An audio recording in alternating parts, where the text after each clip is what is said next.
السلام علیکم۔ الحمدللہ نحمده ونستعینه ونستغفره ونؤمن به ونتوکل علیہ ونعوذ باللہ من شرور انفسنا ومن سیئات اعمالنا من يهدي الله فلا مضل له ومن يضلل فلا هادي له ونشهد ان لا اله الا الله وحده لا شريك له ونشهد ان محمدا عبده ورسوله۔ عزیزان محترم، آپ کو پہلی گزارش یہ ہے کہ کل یقیناً مجھے بھی اور آپ کو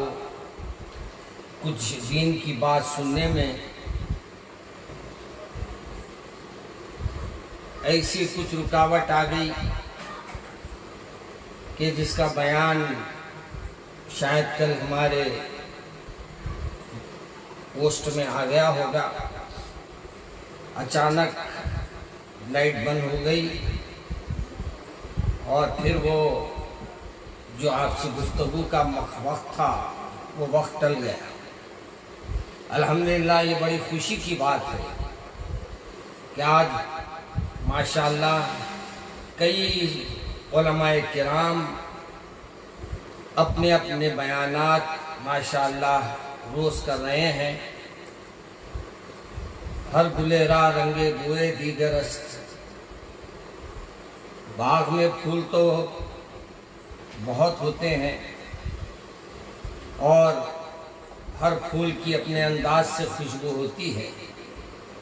ویسے ہی ہمارے علماء کرام بھی ماشاءاللہ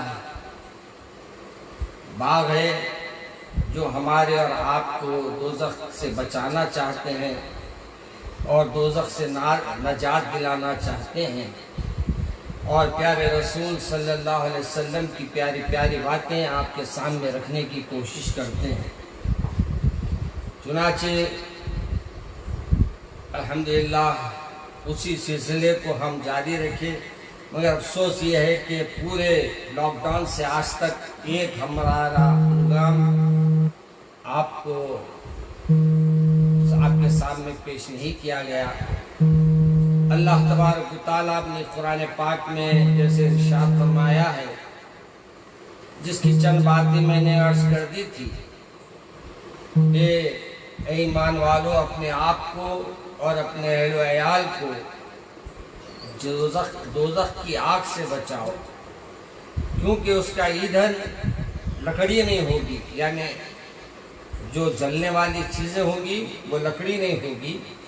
بلکہ اس میں جلنے والے پتھر ہوں گے یا تو حضرت انسان ہوں گے۔ اللہ مجھے اور آپ کو اس جہنم کی آگ سے نہ صرف دنیا میں اور جو مصیبتیں ہم پہ آ رہی ہے اس سے، بلکہ آخرت کی آگ سے بھی ہماری حفاظت فرمائے۔ عزیزان محترم، اب یہ دیکھنا ہے ہم کو کہ ہم کیا اس قرآن پاک کی آیت کے بعد کیا اپنے اندر کچھ تبدیلی لائیں گے یا نہیں لائیں گے، اور اب تبدیلی لائے تو کیسی لائیں گے، یہ بھی بڑی غور کرنے کی بات ہے۔ آپ کو اور مجھے یہ طے کر لینا ہے کہ اپنے آپ کو بھی اپنے اہل و عیال کو بھی وہ کوئی عمل ایسا نہ کرنے دے جو ہمارے لیے اللہ کے سامنے نہ صرف شرمندگی ہو اللہ کے رسول کے سامنے، بلکہ ہمارے کو دوزخ کی آگ کی وجہ سے تکلیف سہنی پڑے۔ نماز کی پابندی، نماز کے ساتھ ہی اپنے بچوں کو بھی نماز میں لے کے کھڑے ہونا، دوزخ سے بچنے کے لیے جو ہم کو ضروری ہے یہی ہے کہ ہم جس کا پیدا کرنے کا جو مقصد ہے ہمارے کو اللہ کا، اس مقصد کو ہم پورا کریں۔ آپ کو اور مجھے اللہ نے پیدا کیا ہے تو اپنی عبادت کے لیے، اپنے سامنے جھکنے کے لیے، اپنے سامنے سجدہ کرنے کے لیے، اور ہم کو یہ چیزیں برابر کرنی ہے۔ اب تو یہ رمضان کے روزے بھی ہمارے چل رہے ہیں، الحمدللہ یہ بھی خاص ہے، اس لیے خاص ہے کیونکہ اللہ تبارک و تعالیٰ نے فرمایا روزوں کا ثواب میں دوں گا، یعنی ہر چیز کی جزا اور جو ہے فرشتے لکھا کرتے ہیں، لیکن ایک روزے دار کے بارے میں جو کچھ آیا ہے وہ یہ ہے کہ رمضان کے روزے رہنے والوں کی جزا میں عطا کروں گا۔ میرے عزیز دوستو، اسی سلسلے میں نے بہت سی کچھ باتیں عرض کر دی تھی۔ اب ہم کو یہ دیکھنا ہے کہ بچوں کے ذہن کو پہلے دینی مزاج بنائے، اللہ کا خوف ان کے دلوں میں بٹھائے۔ اللہ دیکھ رہا ہے، چنانچہ ہمارے پاس ہمارے بچپنے میں یہاں ایک تنظیم چلتی تھی، ہمارے والد ماجد رحمۃ اللہ علیہ نے اس کو قائم کیا تھا، کیونکہ ماشاءاللہ ہمارے گھر میں ہماری پھوپھیاں رہتی تھی، ان کے بچے بھی تھے اور ہم لوگ بھی تھے، تو ہمارے تمام تقریباً 10-12 بچے تھے، گھر میں 15 بچے تھے۔ تو والد صاحب نے اس کا نام رکھا تھا حسامیہ نونہال، یعنی نونہالوں کی تنظیم، اور اس میں ہم کو یہ دیکھا یا کہا جاتا تھا کہ نماز پڑھے ہو تو اپنے کیپٹن کو لکھاؤ، یعنی آپ کے گھر کا جو اپنے مقرر کردہ نمائندہ ہے وہ تحریر کرا دینا، اور وہ نماز جو پابندی کے ساتھ وضو کے ساتھ رہے، پابندی کے ساتھ ماں باپ کی بات سنے، یعنی ہر ایک بات سے اللہ کے خوشنودی حاصل کرنے کے جو انداز تھے، ہماری ان نونہال تنظیموں میں وہ چیزوں کو جوڑ دیا گیا تھا، اور ہم جو عمل کرتے، ہمارے جو بھی کیپٹن مقرر ہوتے یا اپنے مانیٹر مقرر ہوتے، ہم ان کو اپنی باتیں رکھتے تھے، اور جب ہم وہ چھوڑ دیتے تھے تو انعامات سے محروم ہو جاتے تھے۔ تو ان کو جب احساس دلایا جاتا تھا جیسے آج تم انعامات سے محروم ہے، کل بھی تم جہاں اللہ کے سامنے یہی انعامات سے محروم رہیں گے، اس لیے ہمارے کو یہ احساس دلایا گیا۔ آج ہم بھی بچوں کو یہ بات بتانا، اور اس میں سب سے پہلے 3 جملے ہم کو سکھائے گئے تھے: اللہ ناظر، اللہ حاضر، اللہ معی۔ اللہ ہم کو دیکھ رہا ہے، اللہ ہماری سن رہا ہے، اور اللہ حاضر ہے۔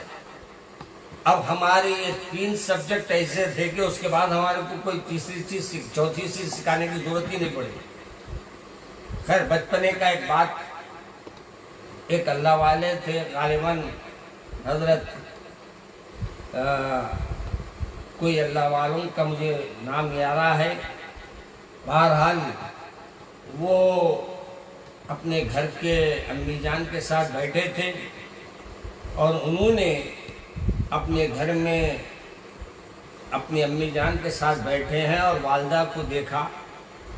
کہ وہ چولہا سلگا رہی ہے۔ پہلے کے جیسا گیس کے چولہے کہاں تھے، سب لکڑی کے چولہے تھے۔ تو عموماً لکڑی کے چولہے جب سلگاتے ہیں تو آپ دیکھیے لکڑی کے چولہے جو ہے وہ ڈالتے ہیں تاکہ زیادہ سے زیادہ جلدی آگ پکڑے۔ تو آپ کی امی جان بھی وہ لکڑیاں لائے سے اس میں سے چھوٹے چھوٹے ٹکڑے نکال کر پہلے آگ میں ڈال رہی تھی۔ حضرت بایزید بستامی ہے غالباً۔ جب آپ یہ دیکھے تو رونے لگے، اور رونے لگے تو اس قدر روئے کہ امی جان پریشان ہو گئی۔ کہا بیٹے ایسی کیا بات ہو گئی کہ تم رونا شروع کر دیے؟ تو حضرت نے جو جملہ فرمایا تھا وہ آپ کو اور مجھے بغور نہ صرف سننا ہے بلکہ اس کو محفوظ رکھ کے اپنے بچوں کو بھی اس واقعے سے ان کو نصیحت دینا ہے۔ انہوں نے کہا کہ اماں جان، میں صرف آپ اس لیے رو رہا ہوں کیونکہ میں نے دیکھا آپ چولہا جلا رہی تھی تو بڑے بڑے لکڑیوں کو نہیں ڈالی، پہلے آپ نے چھوٹے چھوٹے چوہے کو آپ نے ڈالا۔ تو کہا ہاں، لکڑی اسی سے آگ پکڑتی ہے، اسی سے تو چولہا زیادہ تیز ہوتا ہے۔ تو انہوں نے کہا کہ امی جان، مجھے یہ خوف ہوا کل کے اللہ میاں دوزخ کو سلگانے کے لیے کہیں بچوں کو نہ ڈال کر اس کا ایندھن نہ بنا دے، اس لیے خوف سے رونا شروع کر دیا۔ آپ بتائیے، جس گھر میں ماں کے صاحبزادے ایسے ہوں گے تو ماں کا کیا مقام ہوگا، ماں کا کیا اللہ تبارک و تعالیٰ نے ان کو کیا کیا نصیحتیں اپنی بیٹے کو نہیں کی ہوگی کہ ان کے بیٹے کو یہ خوف بچپنے سے تھا کہ آگ چولہے میں لکڑیاں ڈال رہے ہیں تو خوف زدہ ہو گئے کہ کل ہم کو اللہ تبارک و تعالیٰ کہ ایسی نوبت نہ لائے کہ ہم کو بھی جہنم کی آگ میں پہلے ڈالے۔ تو میرے عزیز بہنوں اور بزرگوں، آپ لوگ ناظرین کرام یہ ذہن میں رکھ لیجئے، اللہ تبارک و تعالی جہنم کی آگ سے بچانے کے لیے ہم کو وہ عمل کرنا ہے جو ہمارے کو اللہ اور رسول کے بتائے ہوئے عمل ہے، اور اس عمل سے رک جانا ہے جو اللہ تبارک و تعالیٰ کے حکم سے رکاتے ہیں اور اللہ کے رسول نے جس کو منع کیا ہے۔ حتیٰ یہ کہ ہم یہ دیکھیں، بچوں کو تربیت میں یہ غور کریں کہ ہمارا بچہ کیا کر رہا ہے۔ اب دیکھیے، حضرت عمر کا دور تھا، حضرت عمر رضی اللہ تعالیٰ عنہ خلیفہ وقت ہے، اللہ کے نافرمانی آپ کے صاحبزادے سے سرزد ہو گئی۔ آپ نے جا کر اپنے بیٹے کھانا کھا رہے ہیں، اس دسترخوان سے اپنے بیٹے کو اٹھا لیا، اٹھا کر کہا چلو۔ آپ کے مکان والوں نے کہا وہ بچہ کھانا کھا رہا ہے، تو کہا میرے کو کھانا کھانے کا نہیں دیکھتا، اس لیے نہیں دیکھنا چاہتا کیونکہ اللہ کا نافرمان میرے دستر سے نوالا نہیں اٹھا سکتا۔ یہ خلیفہ وقت تھے اور انہوں نے اس جرم کی سزا بھی دی بیٹے کو۔ بیٹے سے سوال کیا، کیا بیٹے تم سے یہ ہوا عمل؟ بیٹے نے کہا ہاں ہوا۔ تو آپ نے اپنے بیٹے کو کوڑے مارنے کا حکم دیا، اور کوڑے مارنے کے بعد سے جلاد کو بلایا گیا اور کہا کہ 100 کوڑے مارے جائیں۔ جب 100 کوڑے مارنے لگا جلاد، تو آپ نے کہا کہ اے جلاد، میں دیکھ رہا ہوں تو میرے بیٹے کو کوڑے آہستہ مار رہا ہے، اس لیے کہ خلیفہ کا بیٹا ہے، نہیں تجھے تو یہ عمل ہے کہ سزا بہرحال سزا ہے، اپنے انداز سے کوڑے مار۔ اس نے کہا کہ میں وہی انداز سے مار رہا ہوں۔ آپ نے اس کی بات پہ یقین نہیں کیا اور اس سے آ کے ہاتھ سے کوڑا لے لیا اور کوڑا لے کر اپنے بیٹے کو مارنے لگے۔ اس زور سے کوڑا مارے کہ ایک ایک مار میں ایک ایک چیخ نکل جاتی تھی، اور حضرت عمر اپنے بیٹے کی چیخوں کو سنتے تھے، مگر ان کے سامنے اللہ کا حکم پیارا تھا، بیٹے کی محبت کوئی پیاری نہیں تھی۔ چنانچہ اتنا مارے کہ 100 کوڑوں کی جگہ 80 کوڑوں میں حضرت آپ کے صاحبزادے نے کہا کہ ابا جان، اب میرا وہ وقت آ گیا ہے کہ میں اب دنیا سے رخصت ہو رہا ہوں۔ تو میرے کو آپ یہاں اپنے ابا جان حضرت عمر رضی اللہ تعالیٰ عنہ اپنے بیٹے کو فرما رہے ہیں، اے میرے بیٹے سن، کل تیری پیشی جب حضور اکرم صلی اللہ علیہ وسلم کے سامنے ہو اور اللہ تبارک و تعالیٰ کے سامنے تیری حاضری ہو، تم یہاں کہہ دینا جا کر کہ عمر نے آپ کے حکم کی نافرمانی کرنے والا اس کا بیٹا کیوں نہ ہو، اس کو بھی اس نے کوڑے مارا ہے۔ اور میرے بیٹے، میں تجھے دیکھ رہا ہوں، مگر میں یہ سمجھتا ہوں کہ آخرت کے عذاب سے دنیا کے کوڑے بہتر ہے۔ چنانچہ بیٹے کا انتقال ہو گیا، نہلایا دھلایا گیا، لا کر آپ کو تدفین کا عمل ہوا۔ اس کے بعد آپ نے پھر جلاد کو بلایا، کہا کہ کتنے کوڑے باقی رہ گئے ہیں؟ جلاد نے کہا کہ کچھ 8-10 کوڑے باقی رہ گئے ہیں۔ کہا دیکھو میرا بیٹا تو چلے گیا، اب میں بیٹے کو تو واپس نہیں لا سکتا، ایک کام کرو، یہ کوڑے اس کی خبر پہ مار دو تاکہ جب اللہ کے سامنے اٹھے تو تمام اس کی سزا مکمل ہو جائے۔ میرے عزیز دوستو، کتنا بڑا دل ہے کہ اپنے لخت جگر کو، اپنے اللہ کے رسول، اللہ کی نافرمانی کرنے والے کو کرنے کی وجہ سے دسترخوان سے نہیں اٹھایا، بلکہ دسترخوان سے اٹھانے کے بعد آپ نے اپنے بیٹے کو ایسی سزا دی اور ایسی سزا دی کہ آج ہمارے کو تاریخ بتاتی ہے، سیرت میں بتایا جاتا ہے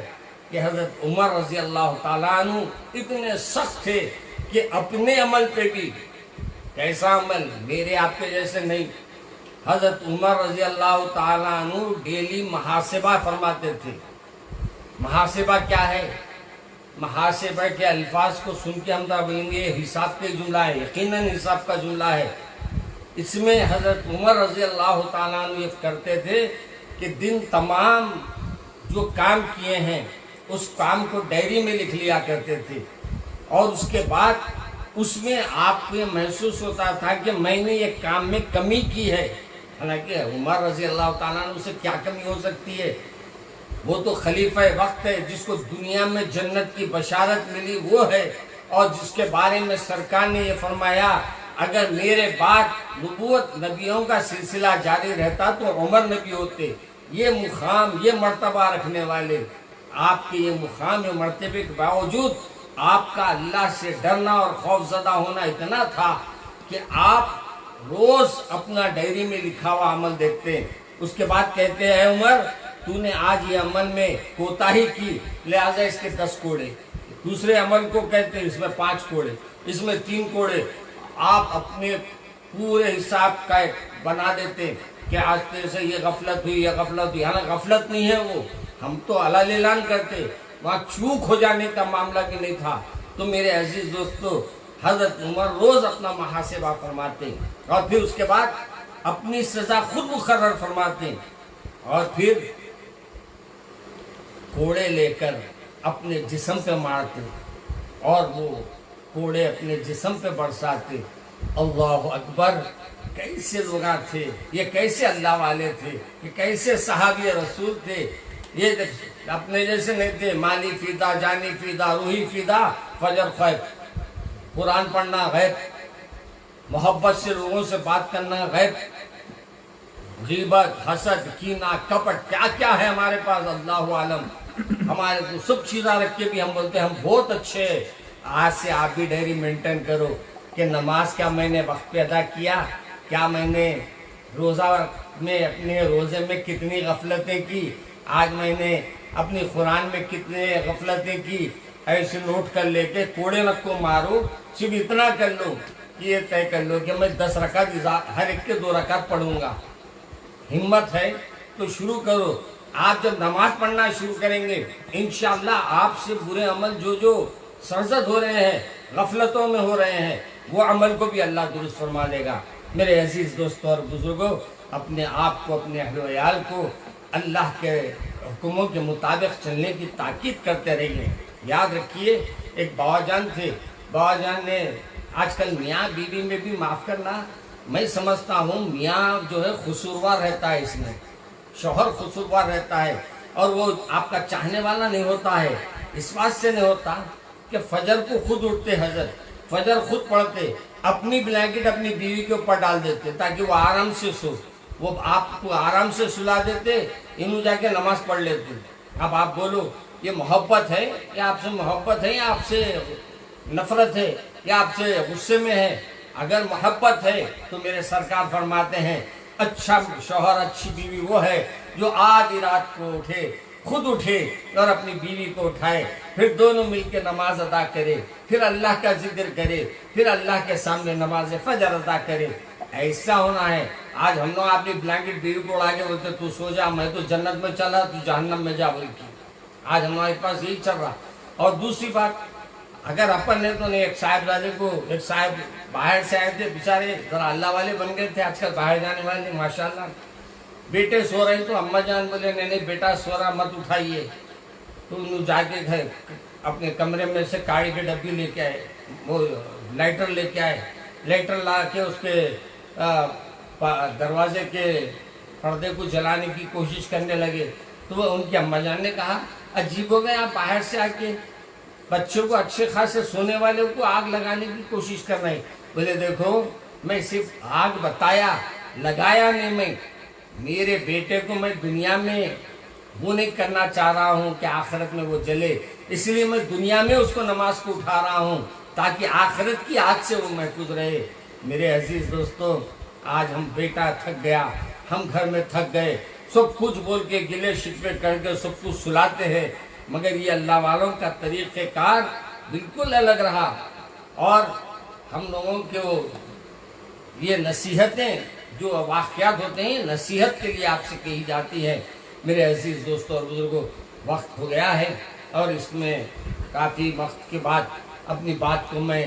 طویل نہیں کرنا چاہ رہا ہوں، 2-4 باتیں رکھو تاکہ آپ ذہن نشین کر لیں۔ تو آپ کا سب سے بہترین معاملہ یہ ہے کہ آپ کا صدقہ جاریہ ہے اولاد، یاد رکھیے۔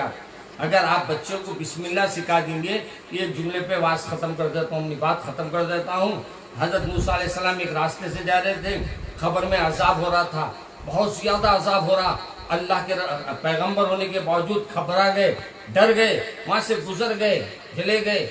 کچھ دنوں کے بعد واپس آئے تو دیکھتے کیا ہے، وہی خبر میں سالوں کے بعد آئے تو وہی خبر میں 2-3 سال کے بعد ادھر سے گزر ہوا تو وہاں دیکھتے کیا ہے، جنت کے کیریاں کھلے ہوئے ہیں، جنت کی پھلاں وہ کھا رہا ہے۔ انہوں نے حضرت موسیٰ علیہ السلام نے کہا مولا عجیب بات ہے، 2-3 سال پہلے ادھر سے گزرا تو اس میں آگ تھی اور آج باغ بنا ہوا ہے۔ آپ نے اللہ تبارک و تعالیٰ نے فرمایا موسیٰ، جب یہ عورت اس کی جو ہے حاملہ تھی اور وہ یہ شوہر مر گیا، یہ چور تھا اور میرا نافرمان تھا، اس لیے میں اس کو عذاب دے رہا تھا۔ لیکن موسیٰ اس کی بیوی حاملہ تھی اور وہ حاملہ ہونے کی وجہ سے اس کے مرنے کے بعد گھر میں بچہ پیدا ہوا، اور جب بچہ پیدا ہوا تو اس نے بچے کو جب چلنے پھرنے کے قابل ہوا تو لے جا کر اس نے مدرسے میں شریک کیا، اور مدرسے میں اس نے سب سے پہلے سبق شروع کیا، بسم اللہ الرحمن الرحیم، بسم اللہ الرحمن الرحیم، بسم اللہ الرحمن الرحیم۔ بولے موسیٰ میرے کو شرم آئی، اس کا بیٹا تو میرے کو رحمان اور رحیم کہے اور میں اس کے باپ کی خبر پہ عذاب کروں، اس لیے موسیٰ میں نے اس کی خبر سے عذاب کو ہٹا دیا۔ بتاؤ بسم اللہ کہنے پر تمہارے خبر کے عذاب ہٹ جائیں گے۔ اگر ہماری اولاد نیک رہے گی اور وہ اللہ کی عبادت کرنے والی، اللہ کی ریاضت کرنے والی رہے گی تو پھر آپ رہے نہ رہے، نسل در نسل وہ نیکیاں چلتے رہیں گے اور اس کا اجر آپ کو ملتا رہے گا۔ آئیے اللہ سے دعا ہے کہ اللہ مجھے اور آپ کو عمل کی توفیق عطا فرمائے اور جہنم کی آگ سے ہماری حفاظت فرمائے، اور یہ دنیا کی جو چیزیں وائرس چل رہا ہے اللہ اس سے تمام دنیا کے لوگوں کی حفاظت فرما اور تمام مسلمانوں کی حفاظت فرما۔ اے اللہ پھر ہماری حکومت اپنے شر کی وجہ سے NCR اور NPR کے کاموں کو شروع کر رہی ہے، اے اللہ اس جہنم سے بھی بچا، اس مصیبت سے بھی بچا، تمام مسلمانوں کی حفاظت فرما۔ اے اللہ ہمارے وطن کی حفاظت فرما، اے اللہ ہمارے گناہ کبیرہ گناہ صغیرہ کی معاف فرما دیجئے۔ اے اللہ جتنے سامعین میری بات کو سن رہے ہیں، ناظرین سن رہے ہیں، اے اللہ ان سب کو دین و دنیا کی نعمتیں اور بھلائی عطا فرما۔ اے اللہ میرے کو دعا کرنے کے لیے میرے عزیز اقارب نے بھی کچھ کہا ہے، میں ان سب کے لیے دعا کرتا ہوں، اللہ سب کو اپنی حفاظت میں رکھ۔ اے اللہ جو دعا کر رہے ہیں، اے اللہ اس وائرس سے حفاظت فرما، اس وقت کے حالات سے حفاظت فرما، ہمارے رزق کے کفیل آپ بن جائیے، ہمارے گناہ صغیرہ گناہ کبیرہ کو معاف فرما دیجئے۔ اے اللہ آپ پتھر کو پتھر سے، کیڑے کو پتھر کے اندر غذا دیتے ہیں، اے اللہ ہم تو تیرے ماننے والے ہیں۔ آج بہت سے بہنیں فون کر رہے ہیں، ان کے اناج نہیں ہے، کوئی کسی انداز سے کہتا ہے، کوئی کسی انداز سے، خبروں میں سن کر، اخباروں میں پڑھ کر، اے اللہ کان ہمارے کو اب ہمارے یہ آوازوں سے ہمارے دل مغموم ہیں، اے اللہ ان کی غیب سے آپ مدد فرمائیے، اے اللہ ان کو کھانے پینے کا معاملہ فرمائیے، ان کے روزوں کے لیے ان کی جو رکاوٹیں ہیں وہ دور فرما دیجئے۔ اے اللہ ہمارے گناہ کبیرہ گناہ صغیرہ کو معاف فرما، ہم سب کے روزوں کو قبول فرما، ہمارے بیٹھنے کو، ہماری عبادات کو، ہمارے تمام معاملات کو اے اللہ قبول فرما، سب کو صحت و عافیت سے رکھ، سب کے بلاؤں کو دور فرما، سب کے آفتوں کو دور فرما۔ اے اللہ جو کچھ ہم نے مانگا ہے اپنے فضل سے عطا فرما، اور جو کچھ ہم مانگنا بھول گئے ہیں وہ بھی عطا فرما۔ اے اللہ جتنے مرحومین ہیں ہمارے بڑے اور جو حالات کے شکار ہوئے ہیں، اے اللہ ان سب کی مغفرت فرما، ان کو جنت کے اعلیٰ سے اعلیٰ مقام عطا فرما۔ اے اللہ اپنے پرائے کے شر سے اے اللہ تمام مسلمانوں کی حفاظت فرما۔ اے اللہ اس وقت موجودہ حالات میں جو